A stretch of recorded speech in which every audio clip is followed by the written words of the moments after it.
That's because we have contracts with these advertisers. We enter into agreements with vendors, service providers, retailers to play their spots, their ads, a certain number of times, either during a part of the day part, during a day. A lot of them do days of the week, like they only want weekdays, or they only want during working hours, or they only want drive time and evening. But that's established by contract, and they generally run for a period of time. We have some going right now that are running for 1 to up to 3 months. Uh, but it's important that we comply with that contract for obvious reasons. So what we do is we have to do it manually, and we need your help. So this is what we do. We have a clipboard in the radio station that says traffic on the top. You should have started noticing this during the political seasons. The way we currently manage traffic at KWLP is manually, so we need your help. You should have seen during the political season, if you were with us, that it got pretty hectic because political advertisers, candidates, and issues-oriented advertisers seem to have discovered KWLP because they were targeting the Native American and rural vote. And we expect that to continue happening in the fall during the political campaign windows. However, right now we also have a lot of advertising traffic because our sales associate is doing an excellent job of getting us advertisers, and mostly for trade, and that benefits the volunteer show host because that's where our incentives are coming from. So you're motivated to do this for us and our advertisers, right? Okay, so this is what it looks like, our manual system right now. We get a contract in, and then I set up a sheet for each advertiser. See, right now we're running 3 that we have to keep track of. Tri-University, Afro Reggae Festival, and the Native Public Media campaign.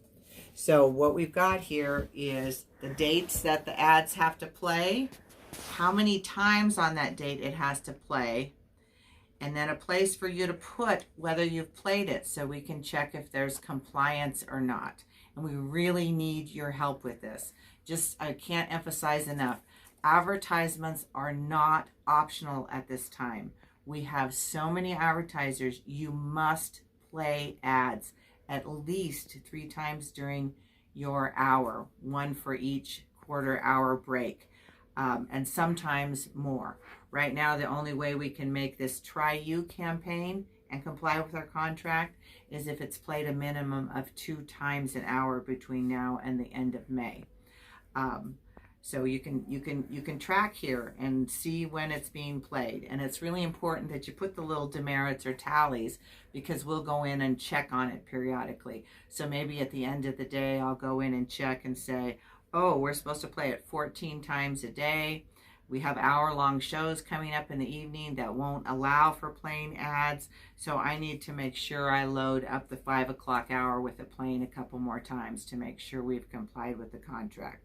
So we need your help with this. Why this is important, most advertisers require proof of performance before they make payment. So that means we print out a run report that shows them how often, what days, and what time of day their spots, their advertisements have played. And we attach that to our invoice. Some advertisers will allow you to do what's called a make good, which means they'll let you play it different time of the day, different day of the week, or extend the media campaign a little bit in order to get the right number under the contract.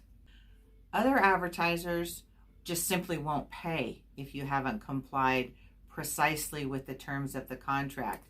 And now that we're starting to get requests to run advertisement from some more media businesses, that buy ads like all over the country or all over a region for particular clients, they're more particular about when things are played and how you provide proof of that.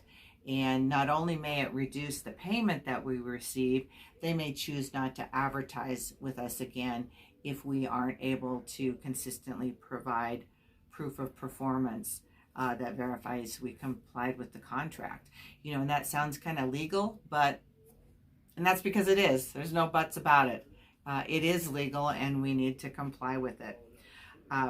So, in conclusion, when you do your commercial breaks at about the quarter hour and about 45 minutes after, you have to play ads. Generally, we don't care which ones you play. Take a look at the traffic clipboard to check and see which ones might need to be played. Running short on the total number that need to be played that day, and select those if you would.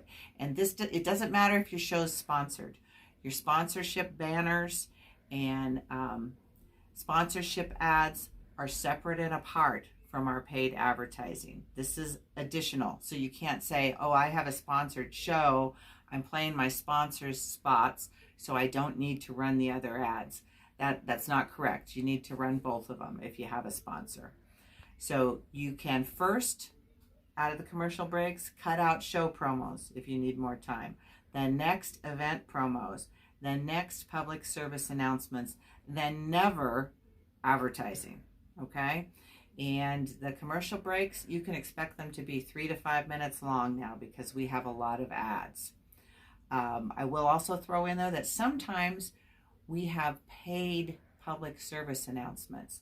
And that's what this Native Public Media and the Tri-University are. They may not sound like they're selling anything, but really they are, and they're being paid for. So know that if we've got a spot listed in this traffic report, we're getting paid for it, and we need to play it as we have agreed. And if you have any questions about that, please ask me or any of the other staff.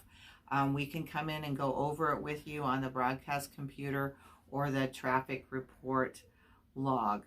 And just remember that this brings in money for the station, but it also brings in incentives for the volunteer show hosts. So it's important for all of us that we keep the traffic going, right? Thank you.